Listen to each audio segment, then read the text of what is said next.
बुआ जी लीडर बनी। कुछ वर्ष शादी वाले घर में मेहमानों का आना जाना शुरू हो जाता था। शहर से बाहर रहने वालों को विशेष आमंत्रण दिया जाता था। 2-4 रिश्तेदार आकर ठहरते भी थे। उनके लिए पड़ोसियों के घर में कमरे किराए पर भी लिए जाते थे। छोटी बहन की शादी थी। मैं खुद 15 दिन के लिए पीहर रहने आई थी।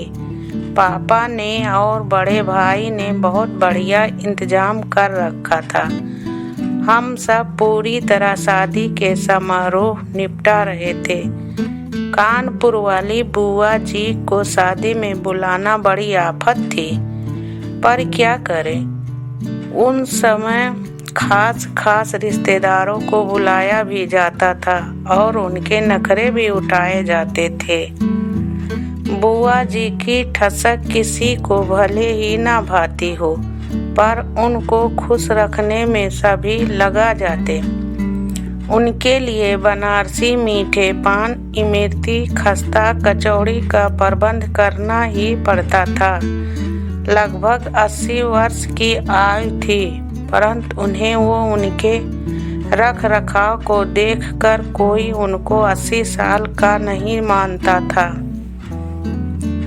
बारात वाले दिन बुआ जी अपनी बनारसी साड़ी व जेवर पहनकर तैयार हो गई। शादी में बड़े चाव से भाग ले रही थी। लड़के वालों को हंसी मजाक में अपनों से कम बताने की कोशिश लगातार कर रही थी। एक कोने में कुछ महिलाएं ढोलक पर प्रारंभिक गीत गा रही थी। बुआ जी उनकी लीडर बनी, तानों भरे गीत गाने लगी। आजकल तो किसी को ऐसे गीत ना तो गाने आते हैं ना समझ आते हैं, क्योंकि अब डीजे आदि का प्रचलन है। खैर, अचानक लड़के की माताजी जोर जोर से बोलने लगी, माताजी आप हमारी इज्जत उतार रही हो। ऐसे भद्दे व तानों में बात करने की जरूरत नहीं। आपको जो बोलना है सीधे सीधे बोलो। लड़के वाले अचानक एक हो गए। आखिर दूल्हे की माँ जो बोल रही थी, सबको लगा कुछ तो गड़बड़ है। बुआ जी बात बिगड़ती देख सकपका गई और उनकी सारी ठसक धरी की धरी रह गई।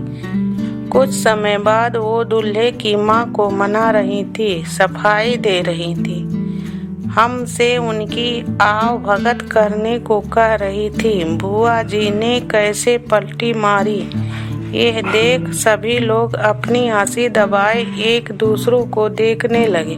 धन्यवाद।